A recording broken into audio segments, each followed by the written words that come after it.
Hello future architects. अगर तुमने architecture करने के बारे में सोचा है, तुम आर्किटेक्चर कॉलेजेस में जाना चाहते हो, तो अगर अभी तक तुम्हें ये नहीं पता कि तुम्हें कौन से एग्जाम्स देने हैं, उसके लिए अगर तुम्हें नाटा या जेई के बारे में कुछ नहीं पता है, तो आज का जो वीडियो है तुम्हारे लिए बहुत इंपॉर्टेंट है। आज हम नाटा के बारे में डिस्कस करेंगे इस क्लास के अंदर।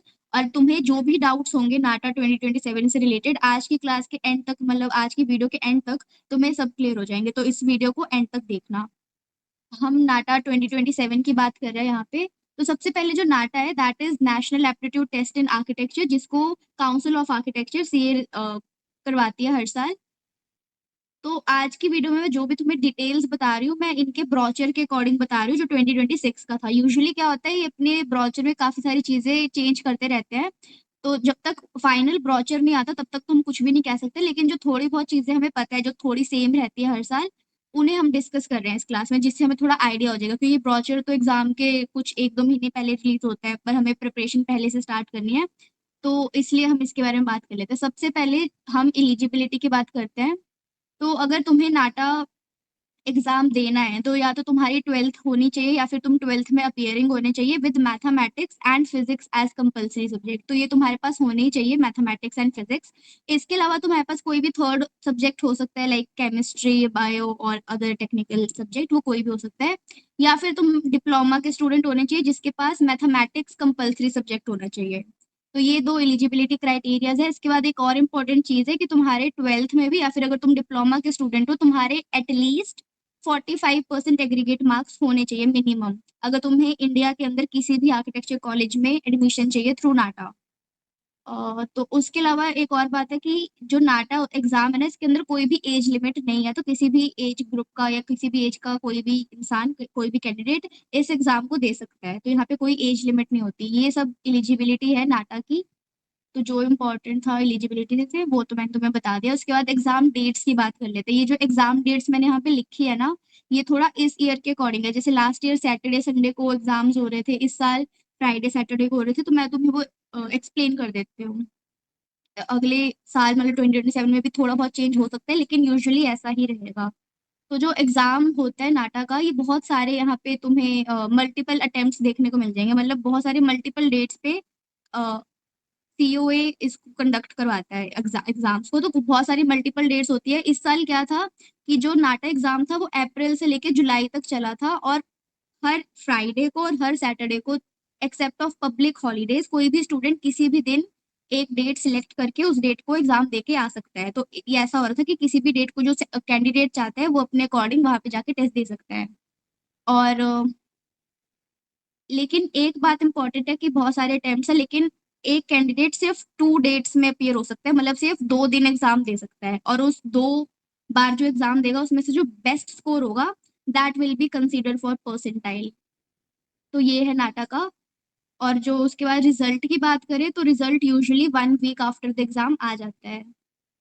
सो this is all about the exam से रिलेटेड चीजें तुम्हें पता होनी चाहिए कि कैसे एग्जाम कंडक्ट करवाया जाता है नाटा का। तो ये भी मैंने तुम्हें एक्सप्लेन कर दिया है। यूजुअली क्या था, एक और चीज मैं तुम्हें बता देती हूँ। जैसे लास्ट ईयर ऐसा था कि 3 अटेम्प्ट्स दे सकते थे बच्चे, लेकिन इस साल इन्होंने वो अटेम्प्ट्स को 2 कर दिया था। तो इसलिए मैं कह रही हूँ कि ब्रोचर जब तक नहीं आता तब तक हम कुछ भी नहीं बता सकते कि कैसा होगा, लेकिन हम थोड़ी बहुत चीजें कॉन्क्लूड करके कि नेक्स्ट ईयर भी शायद ऐसी ही हो, तो वो मैं तुम्हें बता रही हूँ। थोड़ी बहुत चेंजेस ब्रोचर अगर आएंगे तो उस पर भी मैं वीडियो बना दूंगी अगर कोई होगा, लेकिन ओवरऑल ऐसा ही रहेगा। तुम्हें अपनी प्रिपरेशन इसी चीजों के अकॉर्डिंग करनी है, क्योंकि ऐसे ही एग्जाम अभी तक आ रहे हैं। उसके बाद बहुत इंपॉर्टेंट है एग्जाम पैटर्न। एग्जाम पैटर्न की बात कर लेते हैं कि एग्जाम कैसा आ रहा है, नाटक का एग्जाम कैसा होता है। तो जो नाटक का टोटल एग्जाम होता है, दैट इज ऑफ 200 मार्क्स। पूरा पेपर 200 मार्क्स का है, और ड्यूरेशन ऑफ एग्जाम है 3 आवर्स। अब जो नाटक एग्जाम होता है ना, 2 पार्ट्स में डिवाइडेड होता है। एक होता है एप्टीट्यूड और एक होता है ड्राइंग। जो एप्टीट्यूड होता है, इसमें मतलब बहुत सारे टॉपिक्स होते हैं, लेकिन एप्टीट्यूड ज्यादा मार्क्स का होता है। It is for 120 marks. इसमें कुछ 50 के राउंड क्वेश्चन होते हैं, जिसमें से कि इस साल ऐसा था कि 42 MCQs थे, मतलब उसमें ऑप्शंस मिलेंगे तुम्हें। एंड 8 क्वेश्चन एनसीक्यू थे, जिसमें तुम्हें न्यूमेरिकल वैल्यू को टाइप करना था। तो इस साल जब ब्रोचर आएगा वो तो उसी में पता चलेगा कि क्या कितने एनसीक्यू और कितने एमसीक्यू होंगे, बट मैं तुम्हें इस साल का थोड़ा बता रही हूँ जिससे तुम्हें थोड़ा आइडिया हो जाए। उसके बाद एप्टीट्यूड का जो टेस्ट होता है वो हमेशा सीबीटी मोड में होता है, मतलब कंप्यूटर बेस्ड टेस्ट होता है। तुम्हें कंप्यूटर पे वहां पे जाके सिलेक्ट करने हैं ऑप्शंस, वहां पे तुम्हें टाइप करना है। तो एप्टीट्यूड का तुम्हारा जो पार्ट होगा दैट इज कंप्यूटर बेस्ड। उसके बाद जो सेकंड पार्ट है दैट इज ड्राइंग। अब जो ड्राइंग का तुम्हारा टेस्ट है that is for 80 marks. And जो 80 मार्क्स है इसमें तुम्हें ड्राइंग में 3 क्वेश्चंस देखने को मिल जाते हैं। और ये जो 3 क्वेश्चन है ये तुम्हें शीट पे ड्रॉ करना है, उसके बाद वो चेक होते हैं आगे जाके। तो this is about aptitude and drawing. अब जो ड्राइंग होता है 3 क्वेश्चंस करने के लिए तुम्हें 90 मिनट्स मिलते हैं रफली, मतलब 90 मिनट्स पूरे ड्राइंग के लिए तुम्हें मिलेंगे। एंड 90 मिनट्स ही तुम्हें एप्टीट्यूड के लिए मिलेंगे। लेकिन एप्टीट्यूड में एक और चीज है जो अभी इस साल हुई है, नेक्स्ट इससे पिछले साल भी थी, कि एक क्वेश्चन को करने के लिए तुम्हारे पास 108 सेकेंड्स होंगे।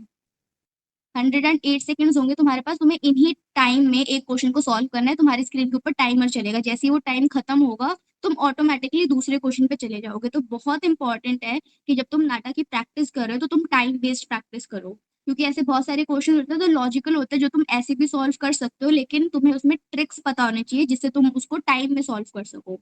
तो ये इंपॉर्टेंट है। तो 108 सेकेंड तुम्हारे पास एक क्वेश्चन के लिए होंगे। एंड इसके लिए भी 90 मिनट्स है, एप्टीट्यूड के लिए, और ड्राइंग के लिए भी 90 मिनट्स है। उसके बाद एक बहुत इंपॉर्टेंट बात है कि जो नाटक का एग्जाम होता है उसमें कोई भी नेगेटिव मार्किंग नहीं होती है।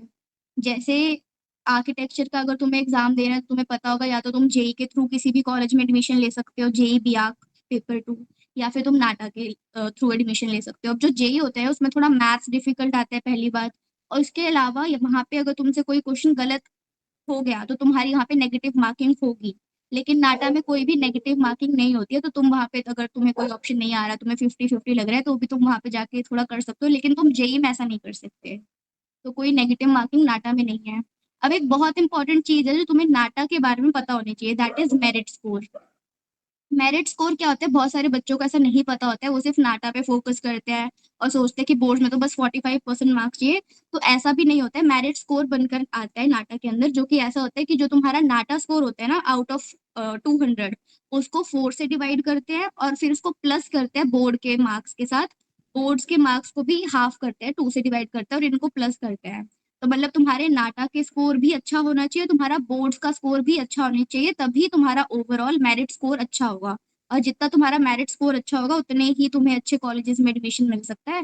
तो इसलिए बोर्ड्स भी इंपॉर्टेंट है नाटा के साथ साथ, ये बात तुम्हें पता होनी चाहिए। और ये ही वो फॉर्मूला है जो यूज होता है मेरिट स्कोर को निकालने के लिए। इसके बाद नेक्स्ट पे चलते हैं, एग्जाम पैटर्न की तो मैंने तुम्हें सारी डिटेल्स और जितनी भी इंपॉर्टेंट चीजें हैं सब बता दी हैं। नेक्स्ट पे चलते हैं। और इम्पोर्टेंट चीज कि अब तुम्हें एग्जाम के बारे में पता है, पैटर्न पता है, लेकिन पढ़ना क्या है वो भी तो तुम्हें पता होना चाहिए। तब हम नाटक के सिलेबस के बारे में बात कर लेते हैं। नाटक और जेई का सिलेबस ऑलमोस्ट सेम होता है, बस थोड़ी थोड़ी चीजें डिफरेंट है। जैसे कि जो जेई है उसमें मैथ्स आते हैं, +1 +2 लेवल का, बहुत एडवांस लेवल का होता है, तो वो कई बार बच्चों से नहीं सॉल्व होता। और इसलिए कुछ बच्चे ऐसे होते हैं जो इंजीनियरिंग करने के लिए +1 +2 में उन्होंने नॉन मेड ले लिया होता है, फिर उनको बाद में रियलाइज होता है कि शायद उन्हें कोई और फील्ड में जाना चाहिए, या फिर कोई और फील्ड के भी एग्जाम उन्हें देने चाहिए जिसमें मैथ शायद ना हो या फिजिक्स केमिस्ट्री ना हो। तो उनके लिए नाटा एक अच्छा ऑप्शन होता है, क्योंकि नाटा में सिर्फ 10th या 12th, नहीं नहीं, सिर्फ 10th तक का मैथ्स आता है नाटा के अंदर। तो वो भी बहुत बेसिक सा होता है जो हमने 10th या 9th में फॉर्मूलाज के थ्रू पढ़ा है, बस फॉर्मूला पढ़ने या रिवाइज करने और उनको लगा रहे हैं, सिंपल है, 108 सेकंड्स में आराम से हो जाते हैं। तो इतने मुश्किल क्वेश्चन मैथ्स के एप्टीट्यूड में नहीं आते हैं नाटा के अंदर। अब हम बाकी सिलेबस की बात कर लेते हैं। जो भी मैंने सिलेबस लिखा है ये मैंने सारे वेटेज वाइज लिखा है कि कौन से टॉपिक से सबसे ज्यादा क्वेश्चन आते हैं। जैसे एप्टीट्यूड के अंदर सबसे ज्यादा क्वेश्चन तुम्हें देखने को मिल जाएंगे आर्किटेक्चरल एप्टीट्यूड से, जिससे बिल्डिंग कंस्ट्रक्शन एंड मटेरियल के क्वेश्चन होंगे, design theory, history of architecture, famous buildings and architects, इसमें से तुम्हें क्वेश्चन देखने को मिल जाएंगे नाटा में। उसके बाद एक और बहुत इंपॉर्टेंट चीज है दैट इज रीजनिंग। रीजनिंग में मतलब 3D 2D visualisation, blood relation के क्वेश्चंस आ जाएंगे, अर्थमेटिक रीजनिंग मतलब वही मैथमेटिक्स वाली प्रॉब्लम्स तुम्हें देखने को मिल जाएंगी, ऑड वन आउट, और ऐसे ही और भी टॉपिक्स होते हैं जो थोड़े लॉजिकल रीजनिंग वाले होते हैं, ये तुम्हें रीजनिंग में देखने को मिल जाएंगे। उसके बाद नेक्स्ट पे चलते हैं, ज्योमेट्री। इस साल पर्टिकुलरली ज्योमेट्री के काफी क्वेश्चंस देखने को मिले थे नाटक के अंदर, तो ये भी काफी इंपॉर्टेंट है ज्योमेट्री। मतलब ज्योमेट्री में एरिया एंड पेरीमीटर वाले question, volume and surface area, वही टॉपिक जो हमने 9th और 10th क्लास में करे हुए हैं ऑलरेडी, बस वही आते हैं नाटक के अंदर। तो ज्यादा कॉम्प्लेक्स नहीं होता, +1 +2 वाला मैथ्स नाटक के अंदर नहीं आता है। उसके अलावा जो नेक्स्ट टॉपिक है दैट इज क्वांटिटेटिव एप्टीट्यूड, जिसके अंदर ratio and proportion, height and distance, percentage and probability, ऐसे टाइप के क्वेश्चन आते हैं। मतलब वही मैथ्स के क्वेश्चंस हैं, लेकिन थोड़े बेसिक है, बहुत ज्यादा कॉम्प्लेक्स नहीं होते हैं। उसके अलावा कुछ क्वेश्चन जैसे 2-3 क्वेश्चन जनरल अवेयरनेस के भी तुम्हें देखने को मिल जाएंगे। जैसे इस साल अगर बात करें तो जनरल अवेयरनेस से लोगो आइडेंटिफिकेशन के क्वेश्चंस आ रहे थे, कि तुम्हें कोई भी लोगो दे देंगे, कोई भी लोगो की इमेज दे देंगे और तुम्हें बताना है कि ये लोगो कौन सी कंपनी का है, कौन से ब्रांड का है। ऐसे टाइप के क्वेश्चन जनरल अवेयरनेस में आ रहे थे। उसके अलावा आर्किटेक्चर से रिलेटेड या अवार्ड से रिलेटेड, जैसे आर्किटेक्चर में जो सबसे इंपॉर्टेंट अवार्ड होता है, सबसे फेमस अवार्ड है दैट इज प्रिट्जकर प्राइज, तो उससे रिलेटेड भी क्वेश्चन आ सकते हैं जनरल अवेयरनेस में, तो तुम्हें वो पता होने चाहिए। इसके अलावा एक और टॉपिक होता है, six topic, that is English. उसके बारे में मैंने यहाँ पे लिखा नहीं है क्योंकि मुझे लगा नहीं कि वो इतना इंपॉर्टेंट है, क्योंकि जो इंग्लिश है उसके लिए तुम्हें कुछ अलग से पढ़ने की जरूरत नहीं है कि तुम उसको एक्स्ट्रा टाइम दो। जो जितना तुम्हें इंग्लिश आता है उतना ही बहुत है तुम्हारे नाटक के लिए, क्योंकि सिर्फ कॉम्प्रिहेंशन आएंगे, बहुत बड़े नहीं होंगे, 2-3 लाइन्स के होंगे ज्यादा से ज्यादा, क्योंकि तुम्हारे पास टाइम उतना है, तो तुम्हें उससे पढ़ के क्वेश्चन को सॉल्व करना है। कुछ ज्यादा कॉम्प्लेक्स नहीं पढ़ना, बस सिंपल सी इंग्लिश आएगी।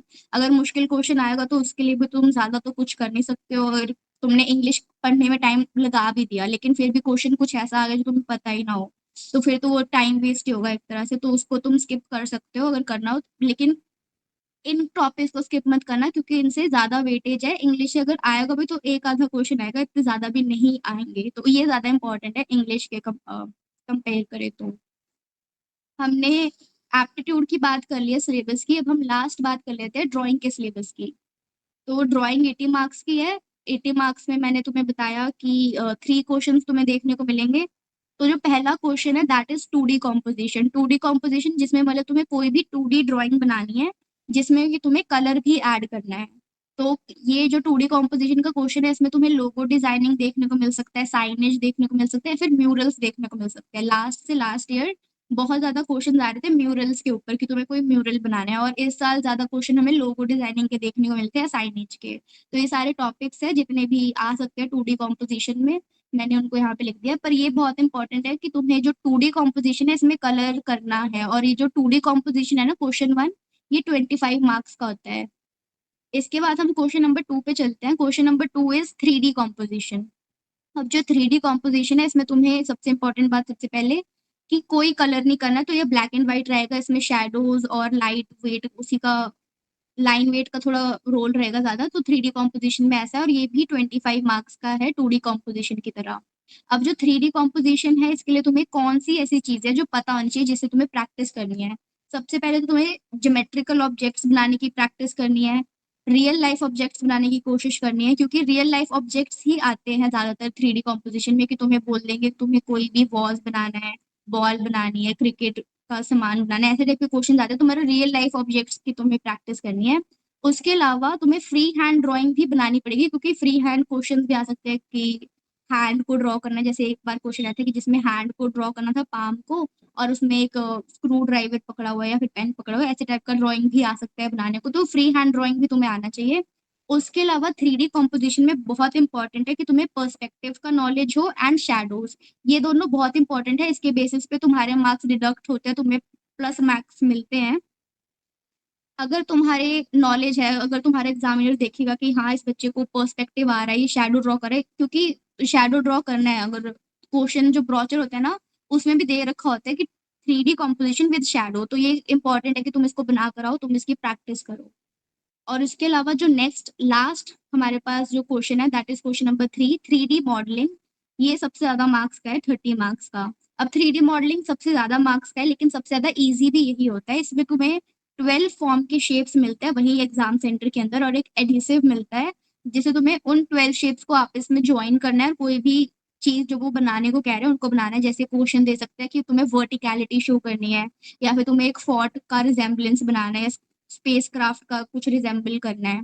तो ऐसे टाइप के तुम्हें क्वेश्चन मिलेंगे, तो इसके तुम 1-2 बार प्रैक्टिस करोगे तो इतना इनफ होता है 3D मॉडलिंग के लिए। सबसे इजी और सबसे ज्यादा स्कोरिंग 3D मॉडलिंग है। तो ड्राइंग का सिलेबस यही तक है। आज की वीडियो में मैंने तुम्हें सारा एलिजिबिलिटी बता दिया, एग्जाम पैटर्न, एग्जाम डेट और सिलेबस सारा डिस्कस कर लिया हमने। यही सारी इंपॉर्टेंट चीजें जो तुम्हें प्रिपरेशन से पहले पता होना चाहिए नाटा एग्जाम के बारे में। अगर इसके बाद भी तुम्हें कोई और डाउट रह जा रहा है तो तुम हमें कमेंट सेक्शन में बता सकते हो। एंड हम तुम्हें जितना जल्दी हो सके रिस्पॉन्ड करने का ट्राई करेंगे। अगर कोई ऐसा टॉपिक है जिस पे तुम चाह रहे हो कि कोई वीडियो बने तो हम उस पे भी ट्राई करेंगे कि कोई वीडियो हम बनाएं। इसके बाद मैं तुम्हें एक लास्ट चीज ये बोलना चाहती हूँ कि अगर तुम नाटा के बारे में सोच रहे हो कि एग्जाम देना है, या फिर अभी तक तुम्हें पता नहीं है कि क्या होता है कैसे होता है, तो तुम हमसे एक फ्री डेमो क्लास बुक कर सकते हो। एंड इस फ्री डेमो क्लास में हम तुम्हें कैसे क्लास में पढ़ाते हैं, कैसे लाइव इंटरेक्शन रहता है स्टूडेंट्स के बीच में और मेरे बीच में, कैसे मैं उन्हें पढ़ाती हूँ और हम डाउट्स कैसे सॉल्व करते हैं, ये तुम्हें पता चलेगा। अगर तुम्हें नाटक के बारे में भी कोई डाउट हुआ तो तुम हमसे वो भी पूछ सकते हो। और ये जो डेमो क्लास है ये तुम्हारे लिए भी इम्पोर्टेंट है कि तुम्हें एग्जाम के बारे में पता चलेगा। अगर तुम्हें ज्वाइन नहीं भी करना फिर भी तुम्हें बहुत सारी चीजें जो पता लग जाएंगी कि कैसे एग्जाम से रिलेटेड क्या है। तो नाट तो जो ये डेमो क्लास है इट इज टोटली फ्री, तो तुम्हें ये बिल्कुल भी मिस नहीं करनी चाहिए। तुम्हें हमें बस डीएम करना है और अपनी डेमो क्लास बुक बुक करनी है हमारे साथ, एंड दैट्स इट। तो उसके अलावा तो कुछ नहीं है आज की क्लास में, that is all about it.